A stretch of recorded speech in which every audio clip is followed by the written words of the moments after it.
Chers compatriotes, chers militantes et militants du PDCI-RDA, chers amis de la Côte d'Ivoire, nous voici arrivés au terme de l'année 2025 et j'ai l'honneur de m'adresser à vous au tout début de 2026. L'année 2025 qui s'achève restera gravée dans la mémoire collective de notre nation.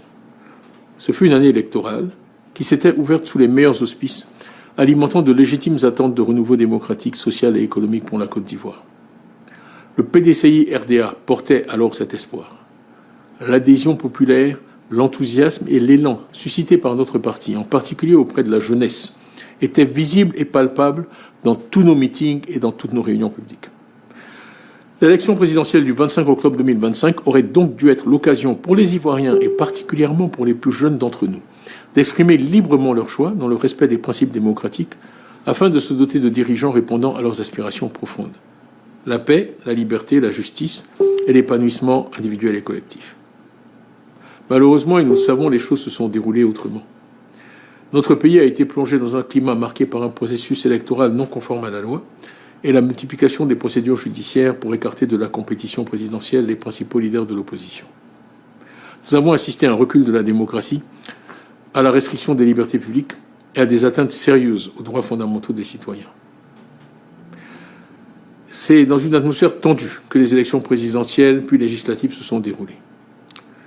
Pourquoi dire que le processus électoral n'a pas été conforme à la loi ? Parce que notamment, il n'y a pas eu de révision de la liste électorale en 2025, alors même que les dispositions de l'article 6 de l'ordonnance numéro 2020-356 du 8 avril 2020, portant révision du code électoral, font obligation à la révision de la liste électorale chaque année. Les Ivoiriens sont attachés à la démocratie.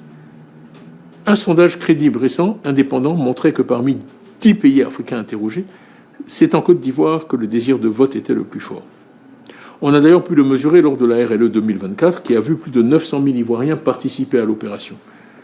Pourquoi alors en 2025 refuser de tenir une RLE, pourtant budgétisée et financée, si l'on souhaitait que le plus grand nombre d'Ivoiriens puissent voter ? L'on sait en effet que notre pays a un des plus faibles taux d'inscription sur les listes électorales en Afrique, ce que la CEI elle-même reconnaît. Nous devrions être 12 à 13 millions sur les listes au lieu de 8. Autre manquement à la loi et non des moindres, les partis politiques de l'opposition représentés à l'Assemblée nationale, dont le PDCI, n'ont pas bénéficié en 2025 d'un seul franc de la subvention qui leur est due et qui est financée par vous, par le contribuable ivoirien, de par la loi numéro 2004-494 du 10 septembre 2004. Comment prétendre que l'on souhaite la démocratie lorsqu'on prive délibérément l'opposition de ressources ? Ces faits malheureux sont connus de tous. Nous n'allons donc pas aujourd'hui nous appesantir plus longtemps sur ce passé récent déplaisant. Mais face à cette triste réalité, le PDCI n'a jamais cédé aux deux tentations que sont, d'une part, la violence et d'autre part, le renoncement. Au contraire, nous avons choisi la voie de la responsabilité, de la paix et de la dignité. En effet, la seule chose qu'on ne peut pas changer dans la vie, c'est le passé.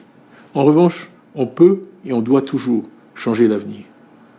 C'est le sens de la décision que nous avons prise de participer aux élections législatives, malgré les insuffisances flagrantes et largement reconnues du processus électoral, et pleinement conscient que le résultat de ces élections ne reflèterait pas la volonté de changement de la majorité des Ivoiriens.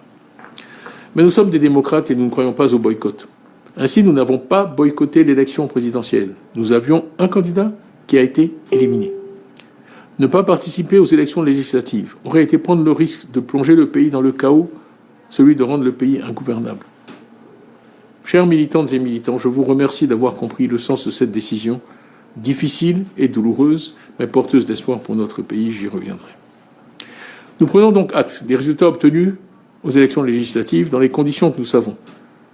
Mais cet exercice qui a vu, selon les propres chiffres de la CEI, une participation de 18% à Abidjan, soit 80% d'abstention, nous convainc que nous ne pouvons pas renoncer à lutter pour l'avènement d'une démocratie respectueuse des droits de l'homme, de la liberté d'expression et d'opinion et de pensée et du droit à la différence dans une nation en paix.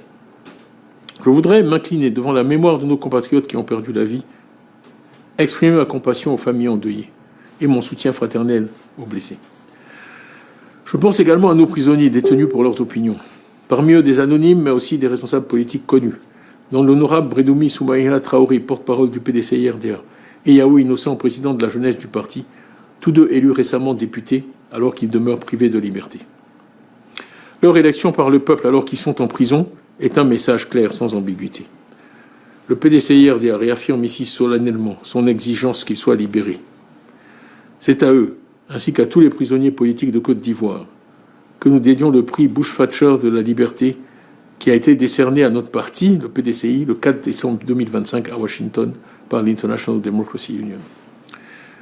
Pour en revenir aux législatives, je félicite et remercie tous ceux qui ont eu le courage de se porter candidat au titre du PDCI-RDA, malgré les intimidations et les menaces.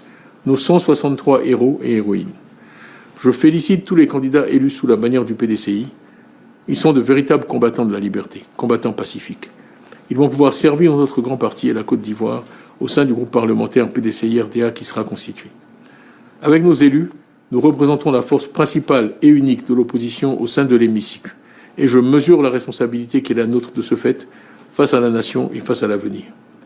Le PDCI-RDA reste la seule alternative crédible au RHDP. Dans cette nouvelle configuration et ce contexte difficile, je vous le dis avec conviction, le PDCI-RDA doit et va changer pour mieux servir la Côte d'Ivoire. La démocratie est une conquête.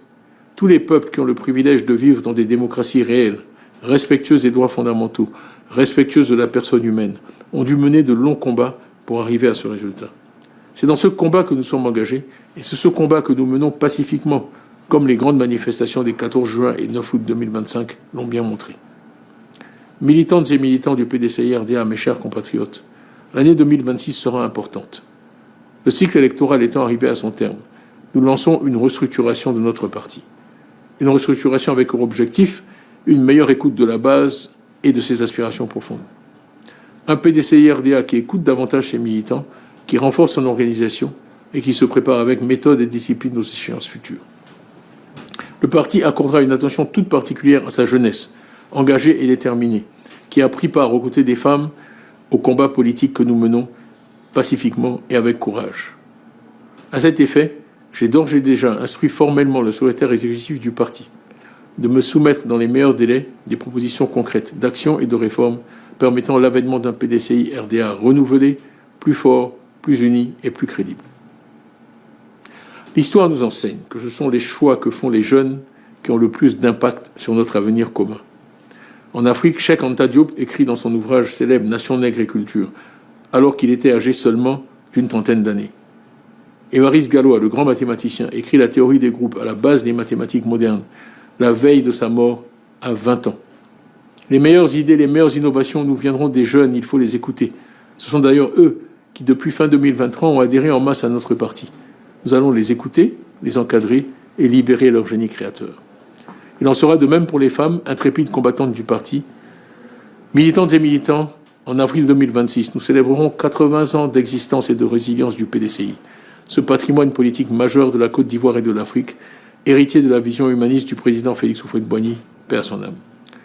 Fidèle à son identité de parti de tolérance, de paix et de dialogue, le PDCI-RDA demeure convaincu que le dialogue reste la seule voie pour reconstruire la confiance quand elle est mise à mal par les incompréhensions et les conflits. Mes chers compatriotes, je demeure profondément convaincu qu'une Côte d'Ivoire fraternelle, démocratique, unie et prospère est possible. Une Côte d'Ivoire fondée sur la justice, le développement du capital humain, une croissance inclusive, le développement durable et la maîtrise des technologies nouvelles indispensables au XXIe siècle.